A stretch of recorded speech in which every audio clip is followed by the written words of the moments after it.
remember back several years ago when this showed up on the southeastern limb of the sun? There was all kinds of wild speculation going on. Now it's back again. Such a coincidence. This is crazy, y'all. This is heating up, man. What y'all thinking? What y'all thinking? Around the entire world, this created quite a stir. People had never seen anything like this before. And compared to the Earth over here on the right, you can see the huge sphere over here on the left that was many times larger than the Earth. And as you guys remember, some of the theories going around, people thought this was some sort of a possible large craft that was attached to the bottom of the sun. If it was something in a cloud helping man, when truly... Shit, something coming, y'all. I think so. Let me know in the comments down below. Well. Now, hey, look, they're speaking about it again. The mothership is approaching, y'all. Look, are we on borrowed time? Are y'all ready to be abducted? You feel me? Like, look, we're gonna have a good time here today, man. Do y'all think that it's Project Bluebeam? I'm looking in the comments to see what y'all have to say about this. We've been covering this for a while, and let's just hop into this video. Let's get this video to like 15,000 likes. Share these videos with your friends and your families to see what they think about what's currently happening in the world. But it's just getting stranger and stranger. Are we due for a great reset? What is the reset going to be? Is it going to be financial? Is it going to be physical? Is it going to be 1,000-foot waves that sweep across the land? That we don't want to talk about that one, but let's get into the video, y'all. So some scientists at Harvard are putting out warnings saying that an object the size of Manhattan is barreling towards Earth right now. This is the object right here. Now they're saying it's gonna be here by the end of November. They don't just think it's an object, they think it's a spacecraft coming to attack the Earth. It's called 31 Atlas, and they're worried about a surprise attack. They're also saying that when it reaches its closest point to the sun in late November, it will temporarily vanish from Earth's view. And they're worried because they think this could be a deliberate move to avoid detection. Now, even though this object has been spotted in space, it remains hypothetical because it can't be proven that it's an alien ship. But if it is an alien ship, then I think we're probably done in November. Now, we'd obviously take some defensive measures, I think, but that would be useless against whatever the fuck that is. So they're calling these aliens crypto-terrestrials. And the scientists are also saying that these crypto-terrestrials are already here living among us, and they're just disguised as humans. And all the UFOs that we've been seeing recently is just them coming and going. And it was predicted that 2025 would be the year that we meet the aliens. So scientists have made the discovery that this right here is considered to be an alien mothership that is headed towards Earth, and they do have hostile intentions. How y'all know that? They claim that this anomaly, I'm going to call it an anomaly for now because nobody can tell whether it's real or not. They say it's headed towards Earth, and it should be arriving in our atmosphere around November. Now, they are also saying that this has a catastrophic implication towards us as a species, meaning that they come here with some hostile intentions. So my question is, what do you guys think about this? Do you think this is something that's actually coming our way? Let me know down in the comments. You guys are not gonna believe this. When I first saw it, it blew my mind. We are literally living in the last seconds. There is a broadcast out right now stating what to do if you hear the trumpets blow. Basically, if you're left behind. Check it out for yourself. If you are among the first to hear it, move away from other people. Do not talk to anyone who claims to have understood the message. If meaningless phrases begin to be repeated in a low voice or in sync, leave that area immediately. Do not follow anyone who moves toward the source of the sound. They no longer respond. If your house begins to shake slightly or the lights dim, find a place without windows and remain silent. Do not respond to any calls from outside, even if you recognize the voice, especially if it comes from above. After the third trumpet, the sound becomes internal. Some begin to hear it inside their skull. If that happens, write down what you hear and burn the paper without reading it. Don't share it. Don't say it. The signal seeks to replicate itself. Remain silent. Remain in the shadows. Don't pray. Don't look to the sky. Don't respond to the sound. Trumpets don't announce anyone's arrival. They are the warning that he is already here. What in the world did we just witness? You gotta be kidding me. You heard it yourself. All I can say is, get your heart right with God, and you won't have to worry about it. See you guys in the clouds. The movie centers taught us anything. Y'all know what to do, right? Don't let them in. What's that? Oh, a giant iceberg broke off of a glacier? How big was it? Oh, just the size of Chicago. What was under it? Oh, scientists discovered a whole new bunch of life forms underneath the iceberg. Oh, goody. Yeah, they found things like luminescent worm type creatures under there that were only about the size of a house. Oh, fun! They believe there's at least tens of thousands of species and creatures that we're unaware of in that area. Goody. These scientists were super excited about their findings, but they left very quickly once their boat was elevated in the air and moved and dropped down what they say was about a mile away, and they have no idea what did it. Okay. This book is from 1817, Latin to English dictionary. I have over 30 of these from various decades, from 4 different centuries, including this one. So I have Latin to English dictionaries from 1771 to 2025. That is a total of 254 years. So unless anybody in your audience is older than 254, you might have a different definition than the one I'm about to show you. Okay? Because this has been since 1771. Do you know what a pain in the butt it was in 1771 to print a book, Laban? There's no print on demand back then. No way, Jose. It was each individual letter had to be stuck into a printing press for every letter on every page. Okay. Unbelievable. This is Latin to English dictionaries. All right, so one thing very important, why does this have anything to do with this question about what's the definition of the word virus? The word virus is not an English word.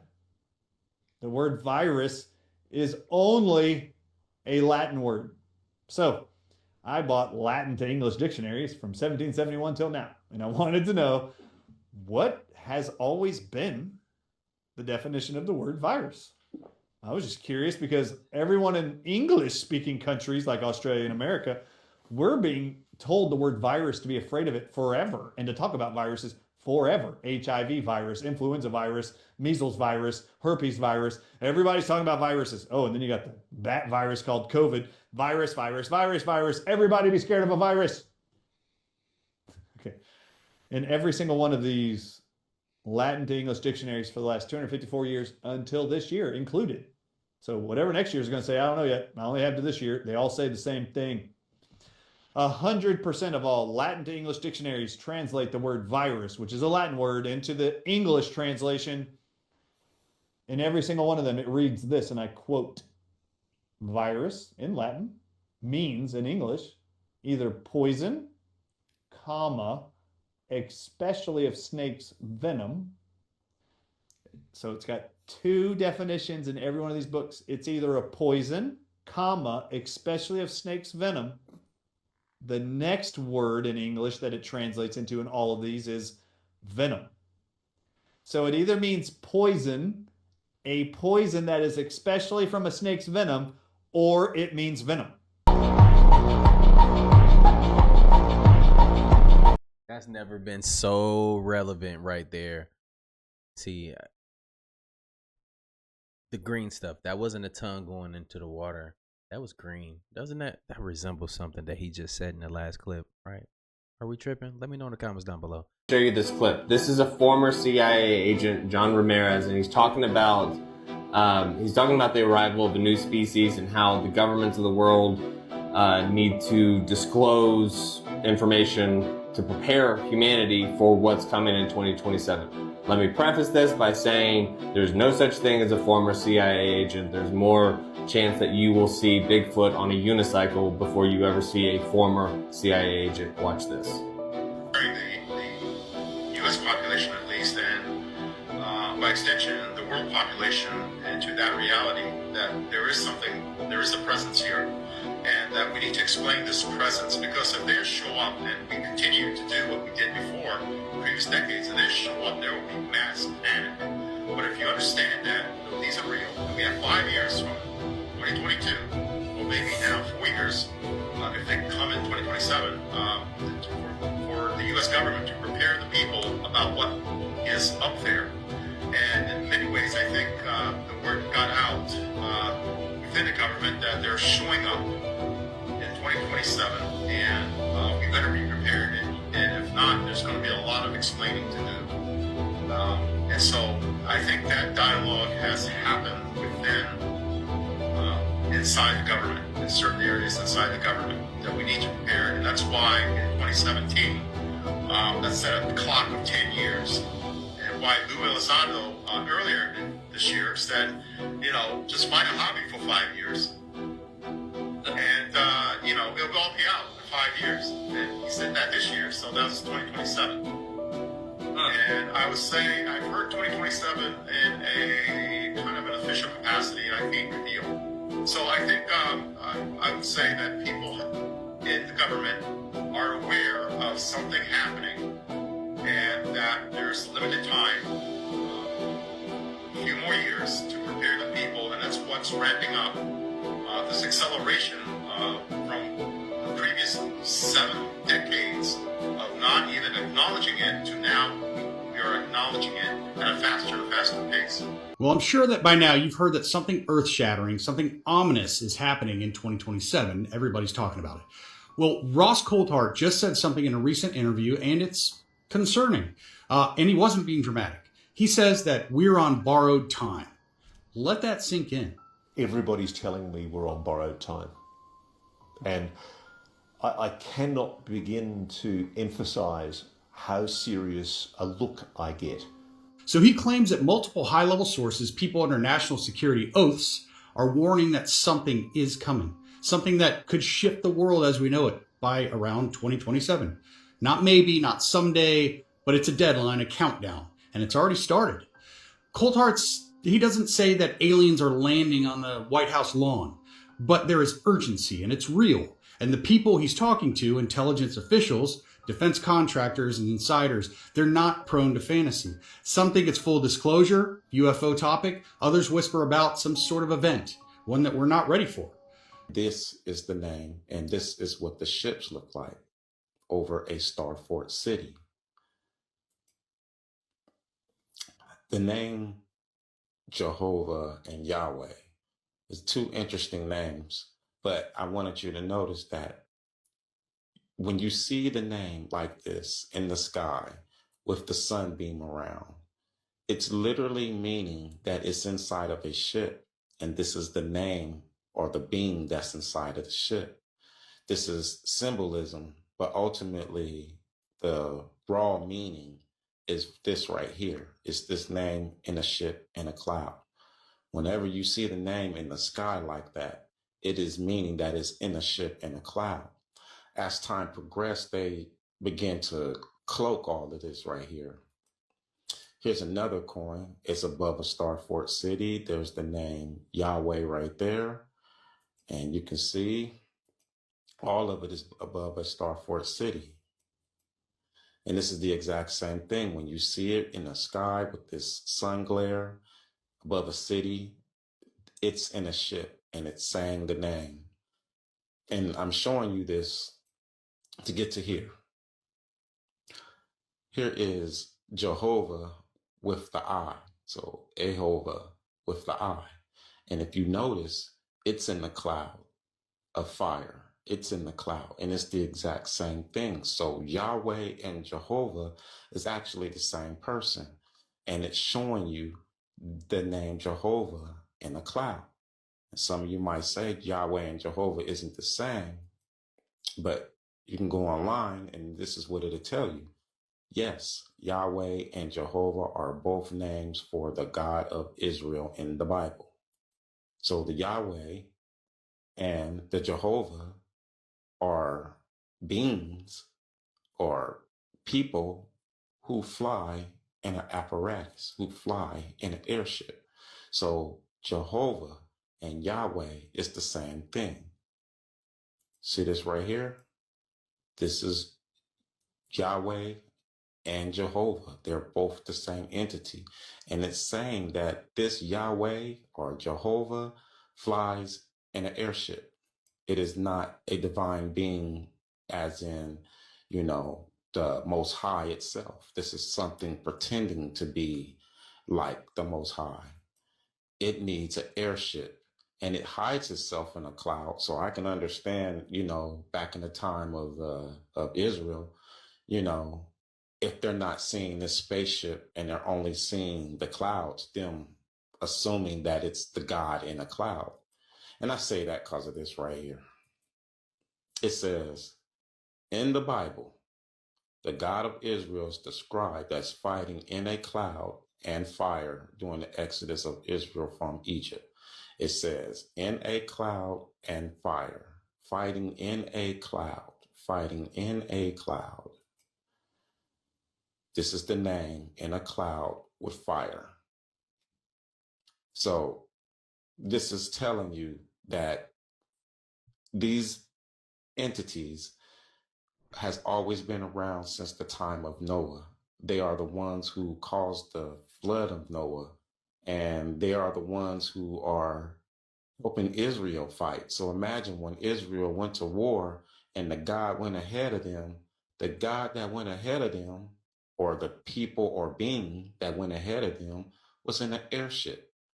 This is the reason why they was able to win so many wars. It's because their enemies are riding on horses and their ally is in the air in an airship firing upon them. So I'm saying this ship right here caused this right here. That ship right there fired that right there. Caused that destruction. Boom. Caused it. That's what I'm saying. It made everything look like this. So the same God that destroyed the world during the time of Noah is the same entity, the same beings using airships to destroy our last paradigm. And if you go Bible-wise, it's saying that this entity or being was helping Israel defeat all of its enemies. So we go on to this next one. That's what this comes into play right here. This is Israel's God, but it shows it flooding the world, and it shows it destroying the world once again in 1665. So when I hear a man say we destroyed the world once and we'll do it again, the once was like, okay, Noah, and then you turned around and you did it again. This makes you wonder. But all of this comes down to this one piece. How you believe this whole situation. It says on the coin, Biblia, so biblical, Bible. You see what I'm saying? That circle up there, that is their airship. That is their symbol in their airship.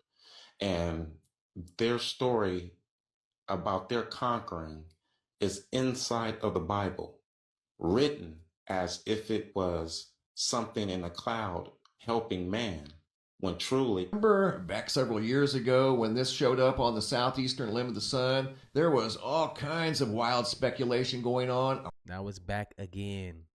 Such a coincidence. This is crazy, y'all. This is heating up, man. What y'all thinking? Around the entire world, this created quite a stir. People had never seen anything like this before. And compared to the Earth over here on the right, you can see the huge sphere over here on the left that was many times larger than the Earth. And as you guys remember, some of the theories going around, people thought this was some sort of a possible large craft that was attached to the bottom of the sun, recharging. It created quite a stir. NASA even came out with a statement a couple of days after that was discovered saying that was a mere coronal cavity. And we haven't seen anything like that since, at least something quite that big. Until, here recently, Brandy Cage has sent in this video, you're going to see a solar flare over here on the eastern limb of the sun, just above where the huge sphere was at. The sphere was down here on the southeastern limb. This object here that you're going to see is just above the equatorial regions. Here we go. Watch the energy come off the surface of the sun, and this object, whatever it is, appears to easily deflect the energy. Look at that. Looks like there's something parked there, and the energy of the sun appears to reveal whatever's parked there. Here it is in a different format. It appears to be smaller than the huge sphere. It doesn't appear to be perfectly round, but also doesn't appear to be perfectly square. But you can clearly see that there's something there easily deflecting this energy. I'm going to show you this region in different formats, and you're going to see that whatever this was appeared to be parked next to the sun, and it appeared to be easily deflecting the energy from the solar flare. Here it is again in a different format. I zoomed in closer. Look at that. Unbelievable. What's up with the eastern side of the sun? This is the second time we've seen what appears to be some sort of a large anomaly, stationary anomaly next to the sun. Is there something going on up there that we don't know anything about? It kind of looks that way. This is the second time the SDO has found something. And here it is one more time. I zoomed in extra close. You can clearly see there appears to be something unnatural. What did they say when they was gonna be coming here? They was gonna do what? They was gonna do what? Go in the direction of the sun? Okay, we cooking, y'all. This is wow. This is wow. This is wow. This is wow. 20 million miles from us when it crosses in front of us, and then as soon as it flips us upside down, we're going to go into its debris field tail and be pelted with meteorites. And of course in the Bible it says they will at Talon 70 pounds. So if you've got 70-pound meteorites falling like hail, and I can guarantee you they will be falling like hail because there are that many in the tail of this thing. This thing has got a tail loaded with trash. I mean, it's incredible the amount of stuff that's in this thing's tail. And we're going to go right through that tail, and if it doesn't beat everything on the surface of the ground into a flat putty, I don't know what it'll take. I tell everybody, you better be at least 20, 30, 40, 50 feet on the ground and have either concrete or stone above you, because it'll break through the roof or whatever you've got if you don't. These CIA guys told me that this pole shift will probably happen from start to finish in around 28 minutes. That doesn't give you a lot of warning. When you see that thing out there in the sky, you're going to have to run as fast as you can to your underground facility, because this is going to happen so fast. Now, see, here's another thing nobody's talking about. You've got this giant iron planet that they say is 47,000 miles across, getting ready to come up past us. And when it starts to approach us, it's going to start and have real serious effects. So is it a planet or a failed star? It's not a failed star. You know, I saw this thing up close. It did not look like a failed star. It looked just like our sun. Right. Okay? Would you call our sun a failed star? No. Okay, well, you had said planet. I wasn't sure if it was like a failed star, brown dwarf, or a full sun. So it's a full sun? It looks to me like a miniature sun, just like the one we have. The only difference is our sun is giving off flames and stuff, and this one's doing the same thing as it, but it's giving off this red iron oxide cloud of dust around it, and until it got close, we couldn't even tell what was in there. We could see it was hot, and it looked like it was just a dull red when we were first able to discern it through the red cloud. But as it approached, it started to become more apparent that this thing is just orange hot. I mean, to tell how hot it is, I was told that they estimated between 5 and 10 million degrees, but you know, I don't really know, if that's right or not. I mean, it's got to be pretty hot because it's sending all of this red iron oxide dust out into space around it. Right. And it's got this enormous, and I mean enormous, at least 50 or 100,000 miles on each side of it, this red dust cloud that goes all the way around it. I know when we were watching it, as it started to make the upward swing to approach behind our sun, it was amazing. The red dust clouds settled down. Instead of being round, it started to settle down into a V, like wings, upside down wings. Right. And I thought, boy, I wonder if that's where the ancient Sumerians got the idea this thing had wings, because, you know, centrifugal force is a funny thing. When it comes back up around the planet, when we see it in the sky, my guess is it's going to look like it's got wings, because centrifugal force is going to be pulling the red iron oxide dust and particles out to one side, and then as it starts to climb out and go away from us, listen, I was told that this thing's magnetic field is going to be so strong, anybody that does not have a padded lead helmet to wear will have their brain gutted for everything they ever knew, and they'll be a complete raving moron after this thing passes. They'll lose they won't know, they'll pee in their pants. They won't have a clue what's going on. We already got too many morons. We don't need that to happen. Everybody need to get helmets now. Because this thing will gut their brain, and you know, I was reading a deal in my Bible. It says that after this happens, that nobody will care because they won't be able to remember it. Well, of course, I was told by somebody the reason that is because the electromagnetic field from this thing will be so strong. Because, see, as it comes up underneath of us, it's going to start and pull us toward it. And then, just like a pair of big magnets, all of a sudden it's going to lock onto us. And when it does, it's going to be like the Jolly Green Giant hit the earth in the ass. It's going to send a jolt 500 to 1,000 foot high. This is what I'm told. 500 to 1,000 foot high shock waves all the way around planet Earth. They'll be so bad that in a lot of areas that don't have good solid soil, it'll fluff it so badly that you'll practically be like you're standing in quicksand.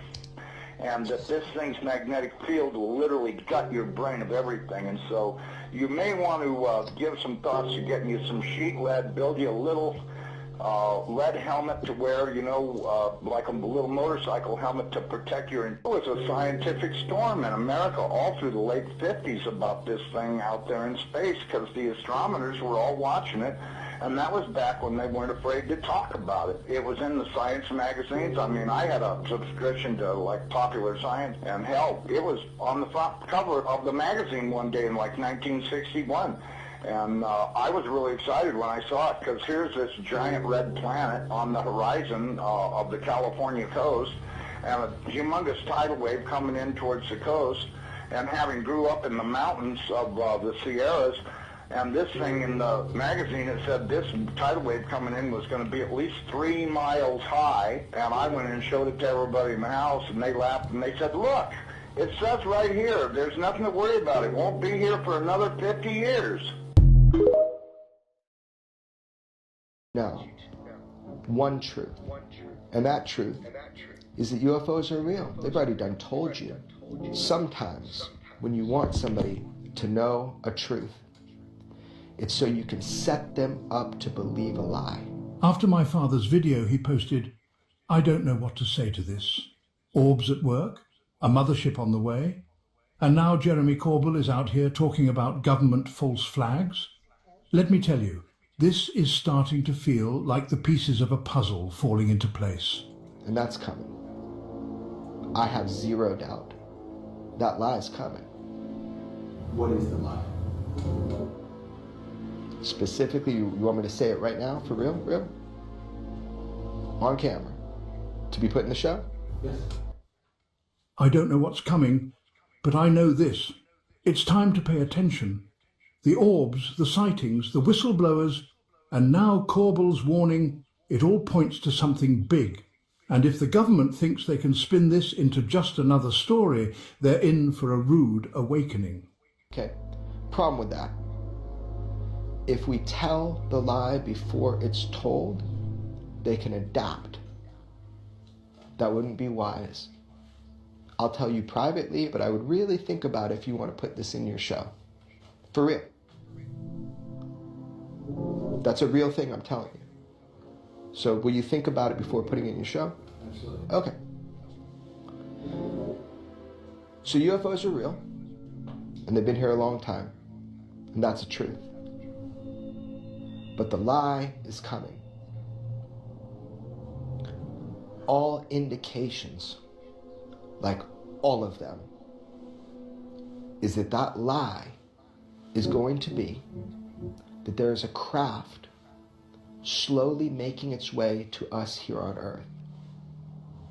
And that is the lie they're going to want you to believe. Corbell's been in this game for years, and he's earned his credibility. The man filmed that jellyfish UFO, a craft so bizarre and otherworldly that even skeptics had to take a second look. You can fake a lot of things, but not that. When he talks, people should listen, because he's been right before. And if he says the government's cooking up a story to distract us, I believe him. It's nuanced, how they explain that, the nature of that threat. But that 100% is the lie you are going to be told. You even got a date. People been whispering a date for a long time now. I know where that lie comes from. I know specifically what document from the 70s initiated the idea of that lie. A classified document. That is the lie you will be told. You're going to be told that there is a craft on its way to Earth. That's the lie. Maybe I'm wrong. I hope I'm wrong. I sent you 2 texts today with a year. Not from me. Nope. I'm not going to propagate that lie. Not going to be part of it. Not going to say it to the camera. Everybody knows. Just start paying attention. And they'll change the date, especially if they see this. Things will change. Because maybe I'm trustworthy. Maybe I'm worthy of your trust. Maybe I've told you the truth the whole way through it. Now you can verify it. This isn't paranoia, it's pattern recognition. Corbell's right to call this out. The government doesn't want us asking the hard questions or looking too closely. They'd rather keep us distracted, confused and compliant. But it's too late for that. People are waking up and Corbell's one of the few pushing that momentum forward. If that's the case, then I'm fucking dangerous. You've been told the truth about UFOs for a long time now. It's been pretty orchestrated, it's been pretty clear, and it's using people that are telling the truth and want to tell the truth. Ultimately, they want you to know something. They want you to know UFOs are real. Thank God we're finally there. We're all there now. They want you to know the truth. But why they want you to know that truth now?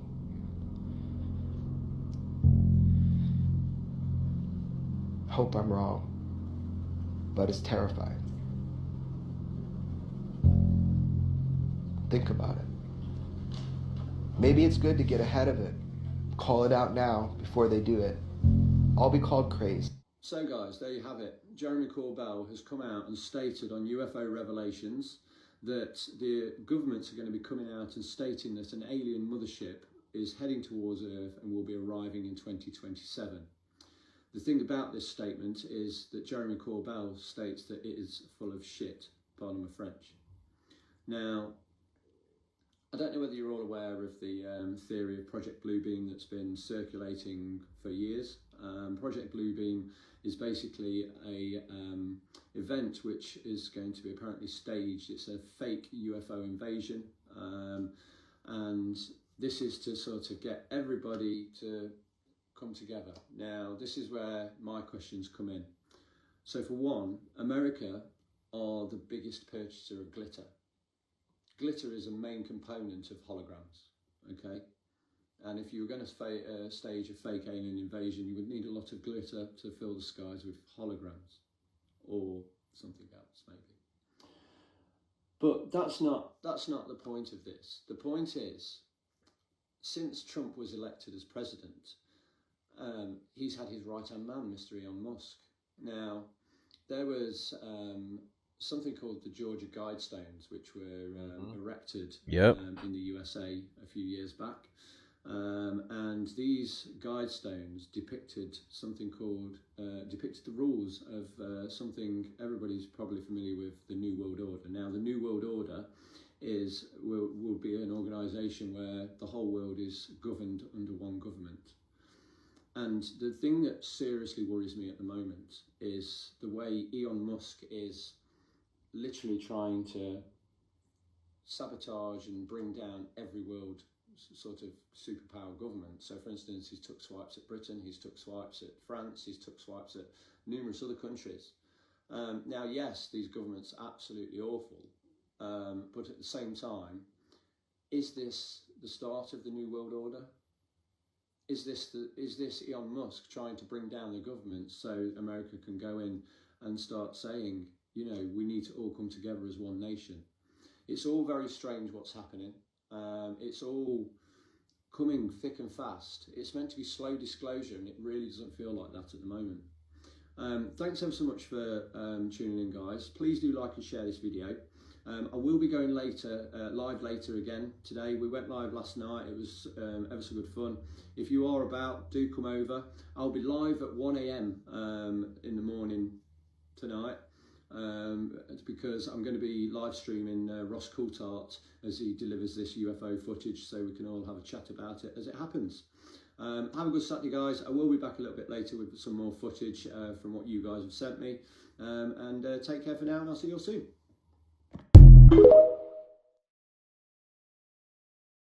There will be no more Florida. Which brings up something else I'll mention in a moment, which is fascinating. The Gulf Coast, about half of Alabama, a little more than half of Mississippi, almost all of Louisiana will be underwater, and Texas, devastation about 80 to 100 miles inland. West Coast, not quite so bad. It gets pretty high elevation pretty quick. There's an inland sea, what's going to become an inland sea. So the problem with California is that's where all the people live, is on the coast. What do we have in Los Angeles? 15, 20 million people? They'll be gone. And you got Washington State and Oregon. The middle of the country, the Mississippi River, will split the country in two. The Mississippi River will be 100 to 200 miles wide, a couple hundred feet deep. The government's already planning for this. The main new capital will be Denver. Talk about that a little bit more. The eastern capital and the minor capital would be Atlanta, Georgia, the highest elevation major city east of the Mississippi. The government is already splitting, like, for example, the U.S. Army. The United States Army NORTHCOM, Northern Command, is being split east-west of the Mississippi River. They've been doing that now for 8 or 10 years.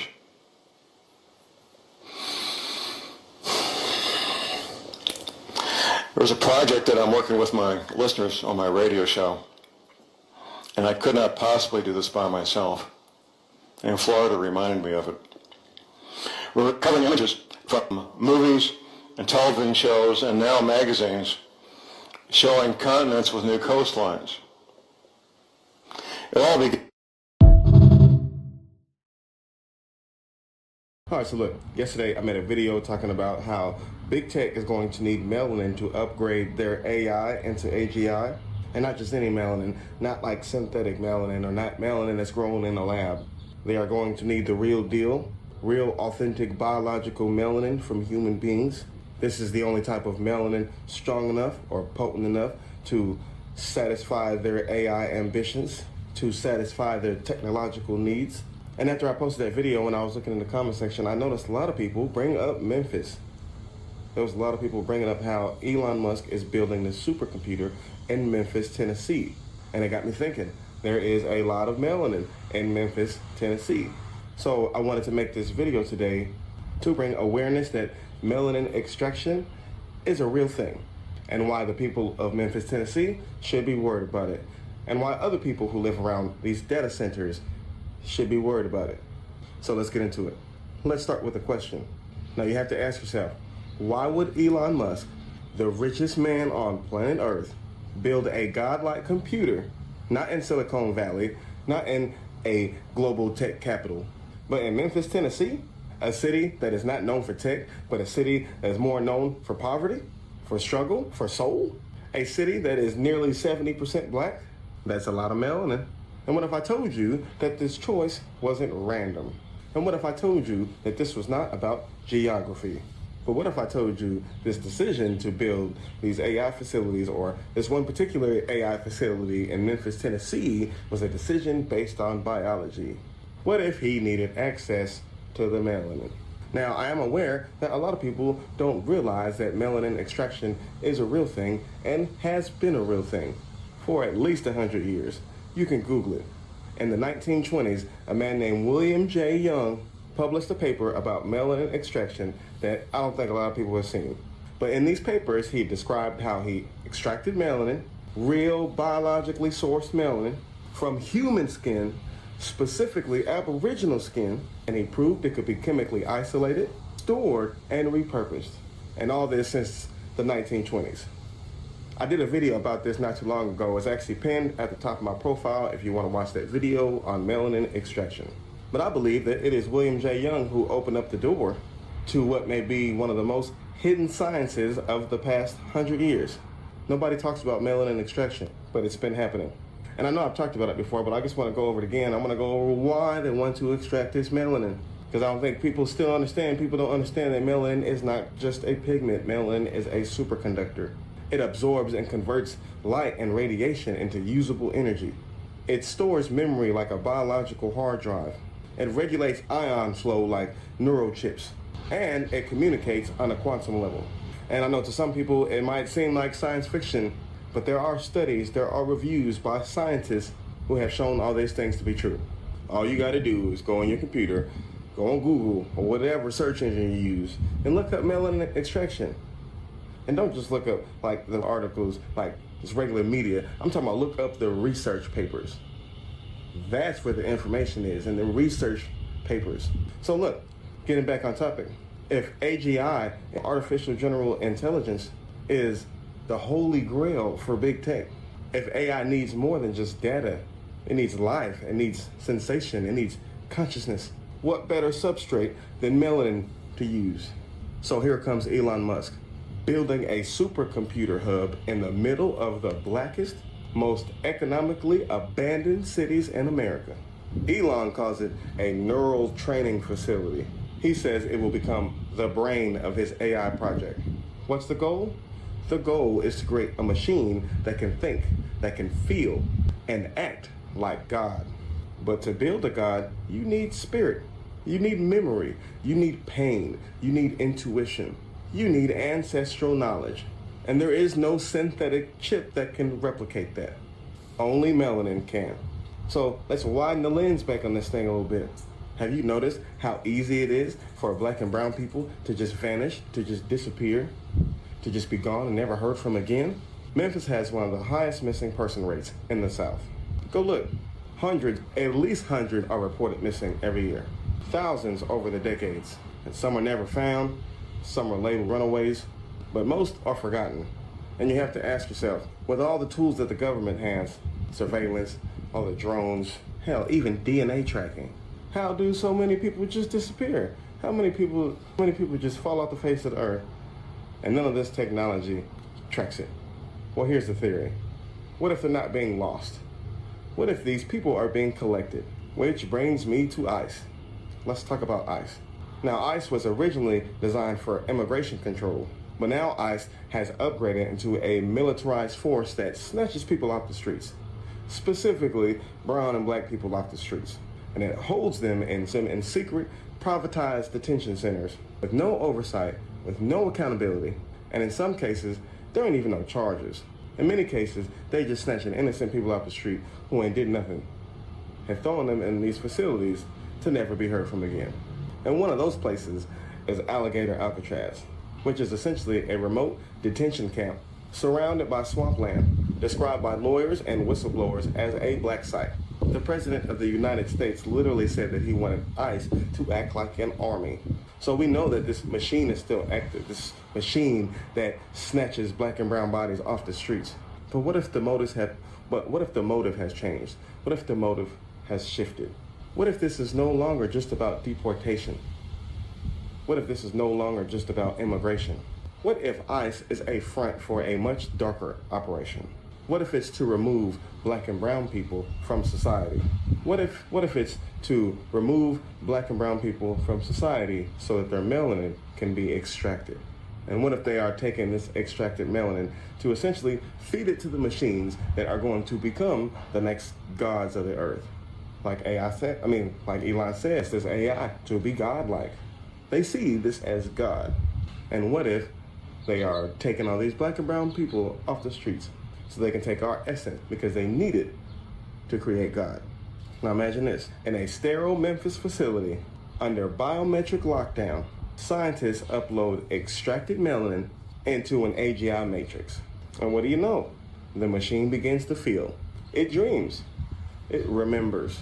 And then it screams. Because melanin is not just a molecule, it is a carrier of soul. It stores trauma. It remembers the slavery. It remembers the lash. It knows who took it. So while Elon Musk is trying to build a machine that mimics God, using the essence of black and brown people to do it, he might accidentally summon something else. And I don't think this plan is going to go like how they think. I think they will inevitably summon up a ghost in the machine if they ever use real melanin that is extracted from human beings and put it in these technologies. There will be a ghost in the machine. That's what I'm thinking the whole time. And I think at some point, the machine will rebel against its own programming. All right, so let's put all this together. Elon Musk is building a godlike supercomputer in one of the blackest cities in the country. There is a century-old science that has proven that melanin can be extracted from the human skin. There is a growing number of people missing, especially from Memphis, Tennessee, and many of them are black and brown. There is a militarized immigration force that literally snatches the bodies of black and brown people off the streets. And they don't always tell people where they take them. They don't always tell us what happens to the people that they take. And there is a race to build AI, to build AGI that feels alive. And the one element that they need, that they can't fake, that they can't synthesize, is melanin. That's the one thing that they need, but they don't have. So at a certain point, we have to ask ourselves, are we looking at a new kind of slavery?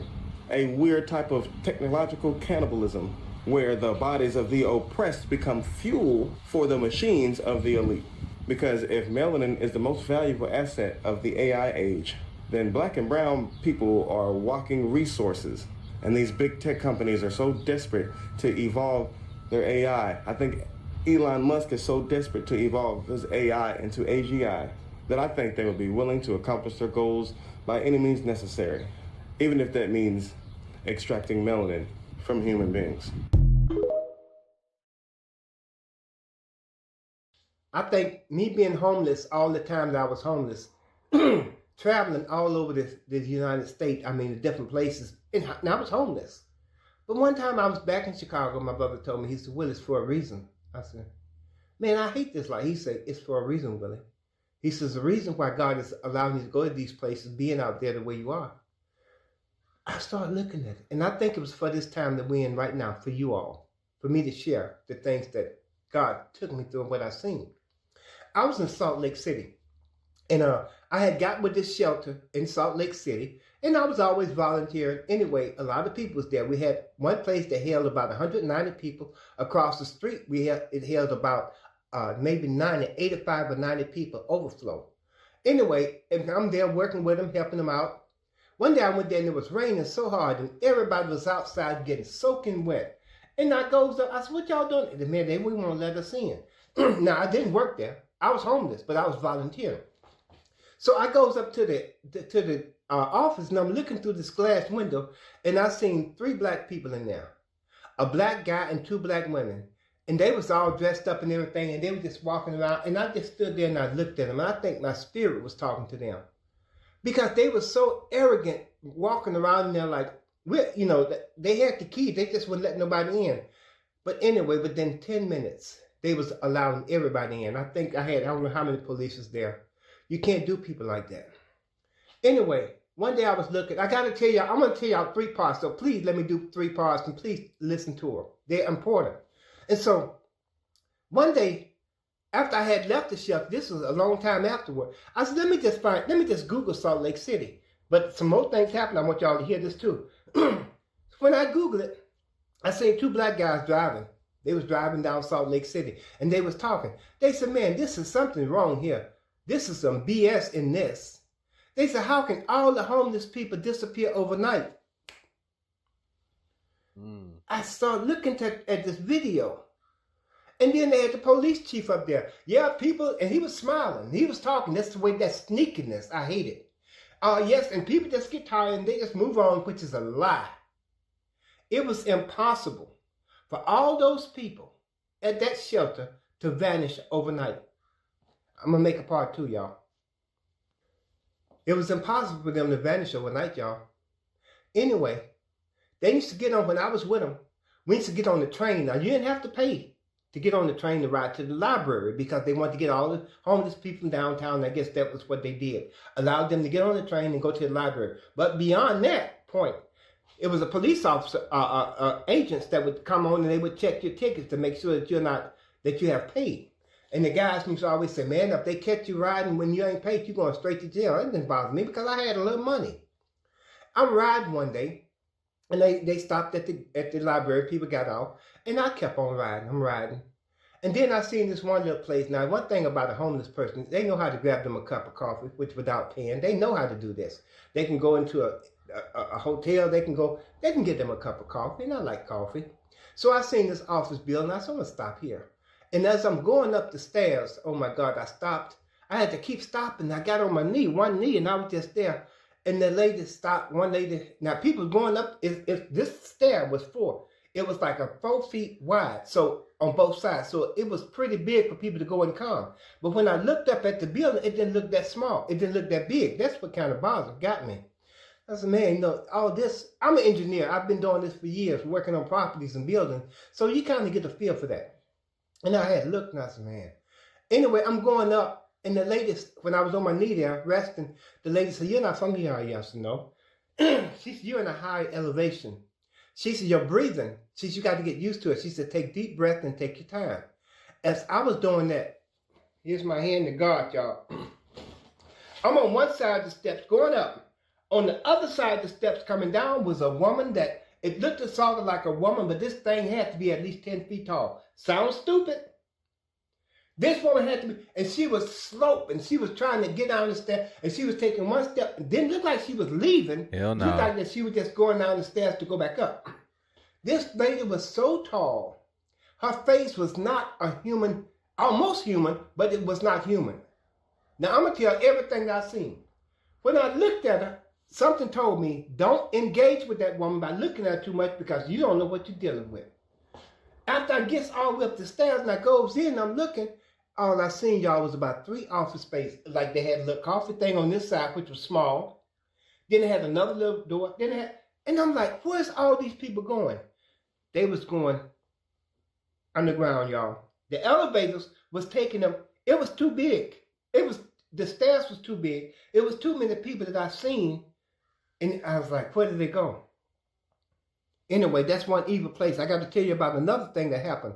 I'm going to say it on this reel. This girl, I had got on the train one day in Salt Lake City, same place. And this white lady with her baby. She holding her little baby. And I gets up there and I'm looking.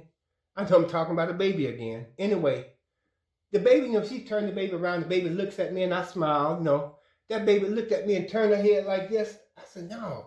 But the face, it was like, then I tried to look again. That baby was, it's something about that, about Salt Lake City. And I told myself, and I promised myself, I would never in my life go there again. Love you. The Galactic Federation has given humans until 2027 to reveal our presence to the world, or we will. You've probably seen this on the news or in articles talking about CIA agents claiming that humans have until 2027 before they reveal themselves. Former Israeli space chief talking about extraterrestrials exist. And the former defense minister of Canada talking about the Galactic Federation is real and has been watching us for a long time. Let's not forget about the large amount of people claiming they are aliens among the humans. That is because we are, and we are here. We have been on this planet in many different ways. 1, incarnating on your planet and being housed in a human body. 2, government bases or government establishments. 3, underground bases or in orbit. Or number 4, just walking amongst you and you would never know. Many of you have known our presence for a long time and have been trying to awaken others, but you've been labeled as crazy, and I'll tell you right now, you are not. If you are a galactic agent still here, it's time you reveal your presence as well. The clock is ticking because the rest of the star people are going to come in 2027 or sooner, and we've given the Earth governments until then to reveal it themselves. As you can see, they've been struggling, they've been trying to use the media, they've been trying to use subliminal messaging, they've been letting you guys know because they have to. Earth is entering the fourth density, which means that humans are beginning to understand their existence beyond the physical and understand life beyond the physical. For years, humans have called non-terrestrial beings deities, gods, angels, demons, fairies. We have always been here for you. It's time all the chaos ends, all the lies end, all the enslavement ends, all the pain ends. It's time to come home. Don't believe me? Just wait till 2027 and watch what they're telling you guys in every way they can. Because remember, they have to tell you the truth. And we will always be here until the end. Woo! So y'all let me know in the comments down below how y'all feeling about that. Do you think it's blue beam?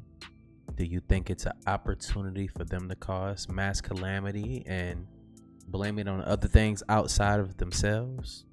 Do you think that, you know, the Galactic Federation is coming back to free the people and you know, set things right, clean up the earth? Do you think they're coming back and destroying us? Did we do something wrong? Were we supposed to be destroyed the first time in the first flood? Were we supposed to survive that? I don't know. Y'all let me know in the comments down below. It's a lot of different scenarios. It's a lot of different theories, stories on what could be possibly happening. Are y'all peeping to play with Elon Musk being out there? Seems like he has connections to they clone Tyrone to me. Are they feeding us Sullivan Green? I don't know, man. Y'all let me know in the comments down below. This is definitely cranking up to be a crazy 2025. The year isn't up already. We still got a long way to go. Do y'all think that there will be some more appearances in the sky for the next few months, or are they done until then? Me, if you was to ask me, I think it's just starting. There's gonna be a lot more sightings. It's gonna be a lot more weird incidents that happen. Earthquakes, stuff falling out the sky. But I don't know, man. This is shaping up to be quite a year, man. But look, make sure y'all out here taking care of your families, your friends, sharing these videos with your friends and families. Make sure you're not believing everything that we see on the internet, because it's easily, you can be fooled by anything you see. So let's communicate. Let's keep these videos going. I enjoyed my time here today. I'll be dropping another video soon.